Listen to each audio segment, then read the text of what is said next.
Sergio Ráez Villanueva, or simply Sergio as he's known by many, really came into the consciousness of the running nation when, as a student at McMaster, he won the 2018 10,000 meter Canadian Championships in an all-out sprint finish, qualifying him for the NACAC Games. But shortly after the Peruvian-born Canadian ran at those NACAC Games, he all but disappeared, with only a few out-of-character races sprinkled in. Flash forward to last month though, and out of nowhere, word came that Sergio had run an unofficial 63:57 debut half marathon time trial with next to no taper or specific training. Of course, we had to follow up, and that's what we do on this week's episode. You're listening to The Terminal Mile. My name is Michael Rokas, and this week, we're joined by Sergio. All right, so the 2018 Canadian 10,000 meter champion, you decided to take on the half marathon in kind of a low-key debut on a top secret workout loop for the McMaster guys. A really cool story there, but first things first, I have to know, since you won that Canadian Championship in 2018, you went to the NACAC Games, a whole bunch of really cool stuff that year. You've kind of been a little bit under the radar since. So let's start there, Sergio. Where have you been the past couple of years? After NACAC, I took my usual maybe 1 week, 2 week downtime, and then got ready for the cross season at McMaster University. Still being a varsity student there, and it in a sense after doing NACACs and sort of peaking, let's say, that summer, there was a lot of expectations going into the cross season, and I felt pretty confident myself. I felt really good about it. And the first couple races for that cross season after NACACs, they were okay. They weren't my best, and I knew that. And I just thought, I've had a big summer season. It's just going to be a slow transition to kind of get the legs rolling again, to get to my competitive side for the cross season and so on. But I never quite reached that, in my opinion. And that was fine. Can't have all of them. Peaks and valleys. It's the nature of the sport, in any sport, really. So we moved on to track, the indoor track season, and I was really looking forward to that, in particular because just the last year I had come second at the 3K for U Sports. And, after NACACs, I was pretty excited to see what I could really pull out in this championship races. But again, as the season progressed, it really felt like I wasn't performing to my potential. And, while I had some good races, maybe some okay races, there was never my good races per se, or any race that I could finish that and be like, yep, that's me. That's the way I usually run.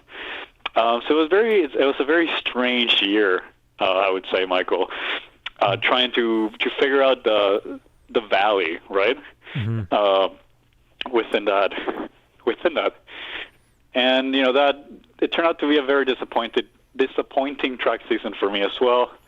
It wasn't horrible, but it definitely wasn't up to par of what I had done the previous year or what I had even done at NACACs in terms of pace or even just overall feel. I think I came 8th in the 3K for U Sports. Don't quote me on that, but it was not the position I wanted to be in. But again, I just thought nature of the sport, got to move on. So, now it's been almost a year. It's a summer season now. And same thing. Essentially, I kept having this very mediocre, maybe sometimes a little better, but most of the time just mediocre, at least for my own standards and my own expectations, performances. And I reached the point that I thought something was going on, but I had already gone to our sports doctor at McMaster and so on, just trying to figure out, do I have something that's maybe preventing me from performing to that level? But no, there was nothing. We tried a few pulmonary tests just because I had a bit of a cough going on through the season. But at the end of the day, it turned out to at least it seemed to be nothing.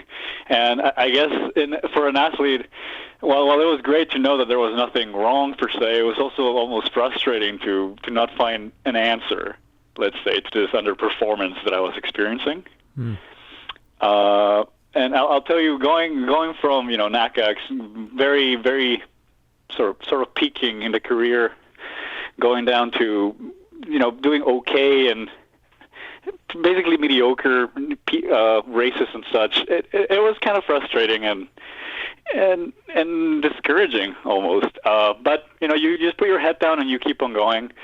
And I thought eventually I would just go back up to that level. But that went on. So after that summer season, this is a year after NACAC's, it still was not great, to the point after lockdown, we did a few time trials, and same thing. It was just never the old Sergio, if you know what I mean. And I know it's important to move on and maybe go beyond who you are or learn from your past, but not dwell in the past as much. I knew something was off. You know what I mean? Mm-hmm. And after lockdown, we did a few time trials in the summer, socially distanced and all that. And there was this 10K, and I thought this was going to be it. This was going to sort of test this fitness. I was having an okay summer. It was, again, not amazing, but okay. And I did this 10K for Canada Day. And on the roads, I tried to pretend it was a race, all good. And I hit like 32:30, and I was like exhausted and nowhere close to what I usually do. I mean, before I could run, like a 30:30 easy without putting much effort. Here I went all out, hitting a 32:30, and I reached a point where I was like, maybe I just can't perform to that level again. Maybe it's time, maybe not to hang up the shoes, but maybe just come to terms with it and understand that maybe I just can't push as much as I could 2 years prior to that, back at NACAC, for example. But finally, I decided to reach out to one more doctor, and turns out it was, I don't know how long this went for, but I got a test for vitamin D, and which I find hilarious that, I had gone already to 5 doctors in the past just to really make sure, and nobody had tested for something as simple as vitamin D. And it turns out I was vitamin D deficient, and again, I don't know how long that must have been, Ed, but I started taking the supplements right after the summer of lockdown during the start of the pandemic. And, as soon as I started taking the vitamin D supplements, I felt the improvement, like, the fall of 2020, so right after the summer, I started taking the supplements, and my workouts started improving. I felt a lot better. I was starting to do tempos just for 10K, just to see what I could do, and, I was going back to hitting the 31s that I could comfortably hit on a workout before NACACs and whatnot. So it really felt like it was finally coming together, but of course, with lockdown and COVID and the pandemic, there's no races going on, obviously. And as you said, I was pretty much on the down low in terms of the radar after NACAC. Essentially, I kind of disappeared, and I wasn't making as big of a statement, I guess, in races and all that. I wasn't able to compete in maybe some of the more high caliber races that have been going on during the lockdown, just because I wasn't at that level, and honestly, I wouldn't have been able to compete, in my opinion. But anyway, as it improved, finally, one of my teammates, Max Turek, maybe 2 weeks ago, he was training to do a half, and I've been training throughout now the fall of 2020 and then the winter of 2021, and it's going great. And now it's spring. Max is training for this half. There's no races on the horizon. I know I've been doing a lot of work. Maybe not for a half, to be honest. But the day Max Turek said he was doing this half, I knew it was coming up. And I talked to Paula, my coach, and she's like, well, you're fit. And Max is looking, it'd be nice if Max had some company to do it as well. And I totally get that it's always nice to not solo a race like that. And I told myself, you know what, this could be fun. I respect the half, and trust me, after the half, I knew the pain I was in. But it was kind of a very last-minute decision. I think maybe if the half was going to happen on a Saturday, I talked to Paula, my coach, on Thursday to really be like, all right, are you doing it or not? And I was like, oh, sure, why not? I'll help. It'll help pace Max, and maybe it can help me either do a very long workout type thing, or maybe just even hop in the entire half of it and see what happens. So yeah, on Thursday I made the decision, and keep in mind, I haven't really been training for halves. It was more like standard keeping shape type, maybe 10K, 5K range type workouts. But I knew I was fit, and this was gonna either help my confidence or kind of just be like, all right, gotta respect the half and keep it, maybe stick to the 5 or the 10. But then the Saturday came along, and we hopped in. It was a strange mix of I'm trying to pace this because I knew what Max wanted to hit target paces of 305s per K to make it for 65 for the half. And I mean, I don't know if you remember, but before I was well known to kind of take it from the gun and sort of not follow paces, but I knew my place in that race, and I didn't want to take it off the gun, especially for a half. That's definitely not going to turn out well, especially for someone that hasn't even done one in the past. So I stuck to this 305 routine. I was going to go with Max, and we were just going to offer each other company and support and get it done, Mm-hmm. And the race started, and, I'm trying to hit the 305s. We were pretty much on pace, and then maybe a quarter into the race, we started dropping a little more to 303s, 302s. I kept telling Max just so he knew, look, we're going a little faster. We have a bit of leeway, but we never really slowed down. We just kept going. We kept going, and we were side to side. Props and cheers to all the MAG team who helped us pace a little bit as well and cheer on through the bikes and along the route in our secret route in McMaster or in Hamilton. But yeah, so we were just neck to neck all the way to probably like kilometer 19 or something. And I've never done a half. I knew I would have to respect it, and kilometer 19, I was in this zone of either being dead or feeling really good. There's no in between. It comes in waves, I guess, where you're really tired or you're really great. But kilometer 19, I knew it was time, and Max was still on pace. Well, he wasn't on pace anymore. We were like 302s. We were going way faster than what I had even expected, kind of thing. But I guess this is where my competitive side finally kicked in after NACAC, I would say, really, where I could finally respond in a race and not just kind of fade off, which is really what I've been feeling ever since NACAC. And I took off. I sped up just a little more, managed to hold out Max in front for a bit, and finished the race just under 64 minutes. I think it was 63:57 around there, and Max was just behind 64:07. I might be a little off about those times, but kind of around there, ballpark time. And it was great. It was great in the sense that I knew I was back, and it's been 2 frustrating years after NACAC, and it's nice to know I can push again, especially when the going gets tough. I think that was what was throwing me off before. In any race, halfway through or whatever it is, you start getting tired, but you just push on and you try to either speed up to finish it off well, or you try to hold on. And what was different with me after NACAC was that I faded. I couldn't hold that competitive edge, especially when the going got tough. So this half was a nice testament for me that I do think I'm if not 100% back, I'm really back to, or really close back to my usual old self that could push in those moments of grit, and when the going gets tough and you really need to put that effort. So, yeah, I ran into your coach Paul Lischner, Olympian Paul Lischner, and that was something that she said as well too. That she said, Sergio is back. That's exactly what she said.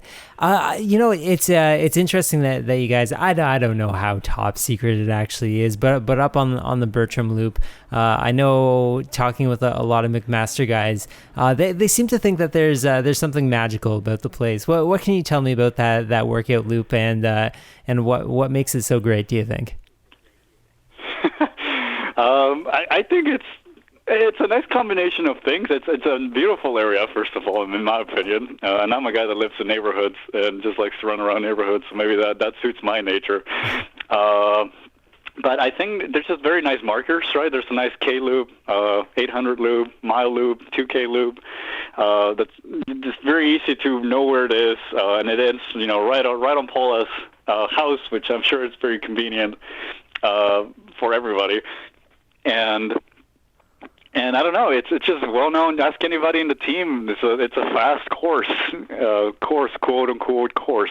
But every time we've done a lot of time trials there, like a K, we did the half. I know people have done 5Ks in there, 3Ks, miles, and pretty much everybody seems to always be close to their PVs or PV in this Bertram loop. So I don't know. There's magic on it. I know Reed. After our half, Max and I was talking to him afterwards too, and he's like, "Man, this loop, like, there's still steam coming off the ground, like it's so hot, like." So I don't know. I don't know what makes. I guess it's the same question of what makes a track fast. I don't know. Maybe it's the environment, or I guess it's a combination of things. But the Bertram loop it's a nice loop. It's home almost, It's where we do our workouts, and it's just great that it's also a place where we can, put our head down and grind together and put a lot of fast times. This past fall, I ran a half marathon time trial on the Bertram Loop myself, and I thought I was the first one there. However, my little brother Paul, who you can hear on the animated series as well, he said that no, in fact, it was Blair Morgan who probably most notably had done a half marathon time trial on there before. So we had taken to calling it the Bertram Blair Morgan half marathon. Do you think that it warrants a name change now that you and Andrew have done your damage to it? No, I think it stays. I mean, Blair's the one that's even gave the notion, I guess, that you could do a half in that. I'm sure a lot of people, if they were to see that loop and you tell them do a half on that, they'd probably shake their heads and be like, maybe not. It's a lot of loops.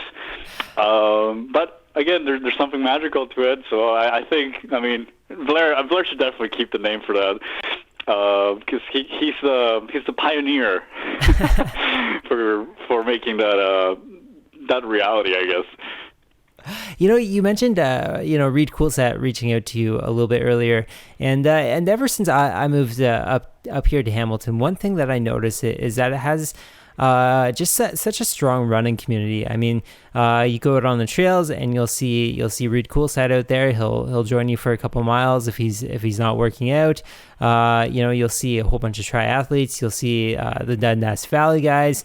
Everyone's kind of looking out for each other. Everyone's asking, how everyone's training is going and stuff. It seems like a really, really cool running community here, and everything seems to be, really interacting with each other. How have you found the Hamilton community, and how has it, supported you or helped you along with your running?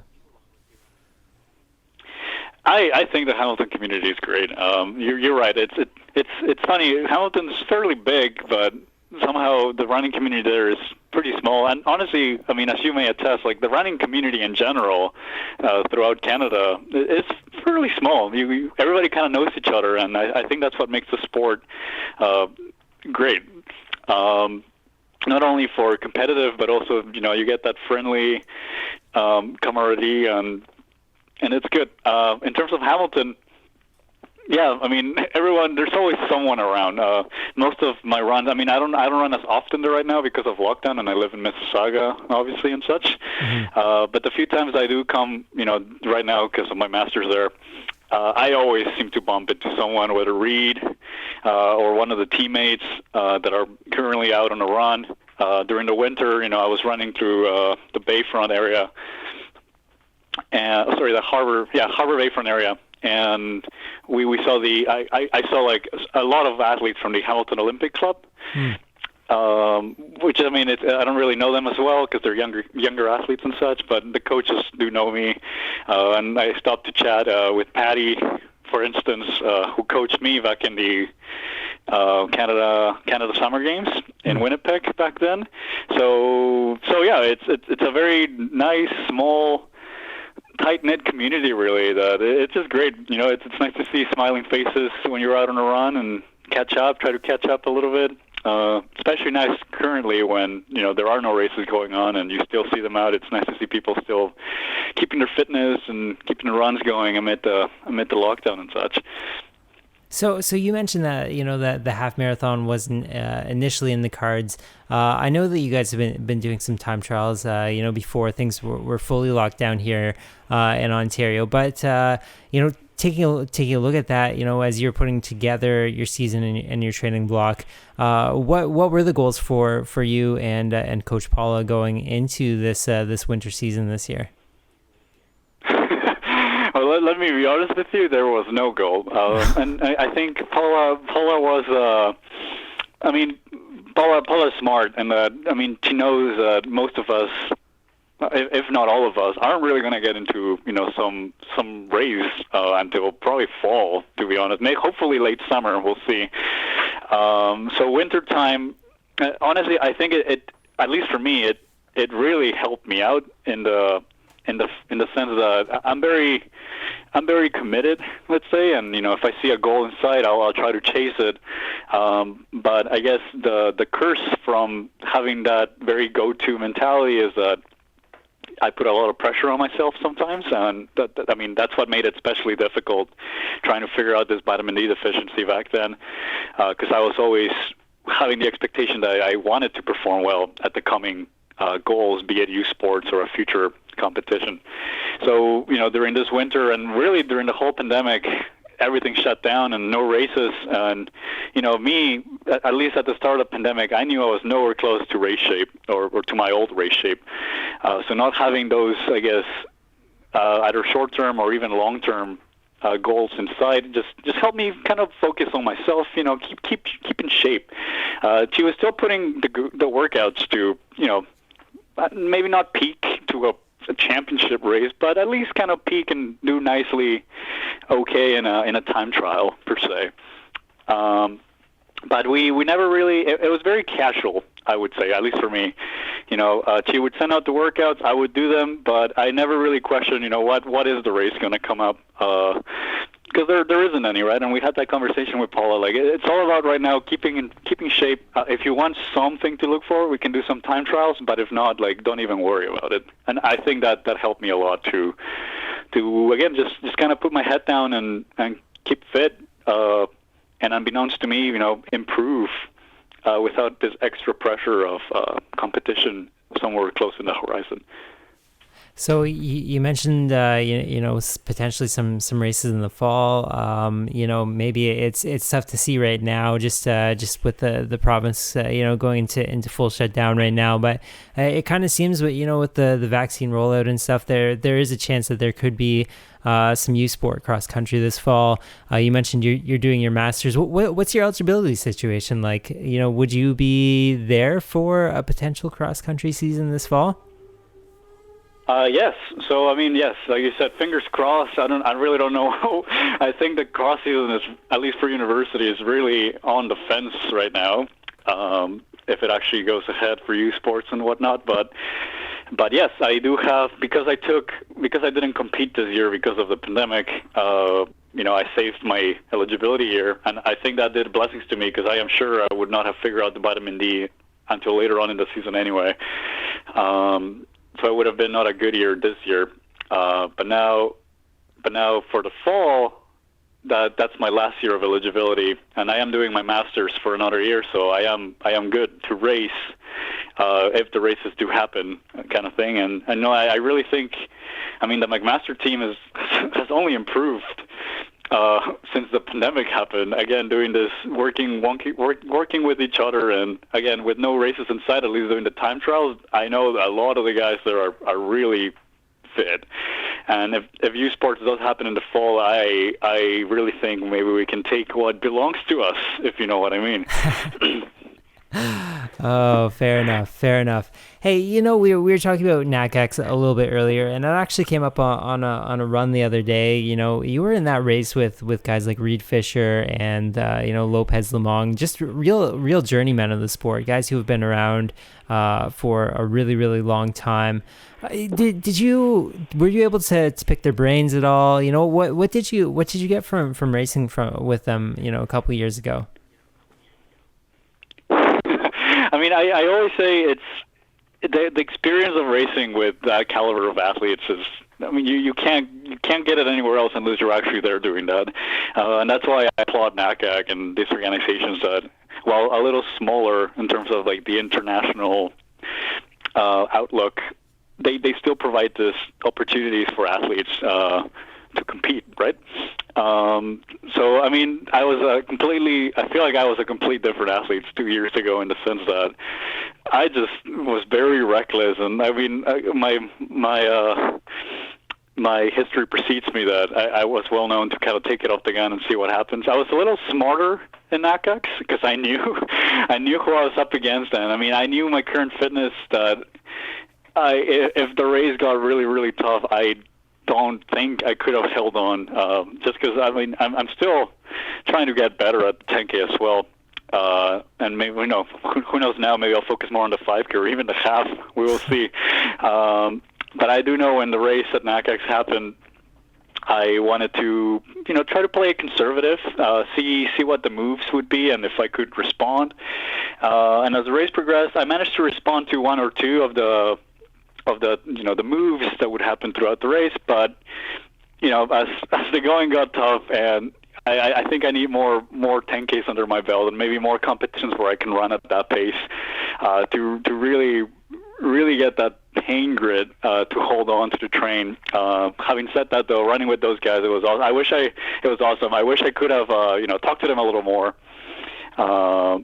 But it is what it is. I guess you talk with your feet in athletics sometimes. So, I mean, I would love to be in races like that again where the caliber is high and you can stick on a train, put your head down and, put the work in, because that's how you learn to know your limits and to know how much you can really push. All right. Well, I'll leave you with one more question here, Sergio. As we kind of wrap things up, you kind of mentioned that 2019 was a bit of a down year for you, but may I remind you that you won the New Balance Terminal Mile Distance Medley Relay Cup. You were a part of that team. How is a potential distance medley relay team coming from the Harbor Track folks this year? How would that look? What do you think as far as middle distance guys go there right now? How would they do? For the medley relay? That's a great race. I mean, I like as I was hinting for cross. Yes, we have the depth in endurance, but I am very confident we also have the depth in the med D or the short range distances required for the medley relay. I mean, I know we have right now currently for Harvard Track we have Andrew and Max, Sam. There's so many people I can really list, to be honest, that could take on someone and put a hard battle. So even coming up with a team is not easy for me to put it straight. Like who would do the mile, who would do the 8, and so on. But what I can tell you is that I do think we could put a lot of damage because I know we have the speed. I know I have the speed. Whether we work on that a little more this summer to maybe tackle it for the terminal mile, the terminal medley relay. I mean, I think that's something to talk about with the coach, but I do think we can definitely put a team and put a nice competition going and see what happens. All right. Well, I will hold you to that. Sergio, man, a big race for you. Doesn't sound like you did any tapering at all, but 63:57 half marathon debut on a fairly small course. Congratulations, and it's really great to see you back as far as that goes. And hey, man, thanks a lot for being on the show this week. No, thanks for having me, Michael. It's always good to catch up, and yeah, we'll see. Hopefully, this pandemic ends soon. Everybody keeping safe and all, and looking forward to races and having that community back again, right? That's what makes the sport great, is being alongside many great athletes and many great supporters. Big thanks to Sergio, and if you really like this episode, go talk about it with a few running buddies. That way we can really grow this thing amongst the runners in this country. Of course, you can also go and like, subscribe, rate, review, wherever you listen, and follow us on Twitter and Instagram at The Terminal Mile. My name is Michael Rokas, and you've been listening to The Terminal Mile.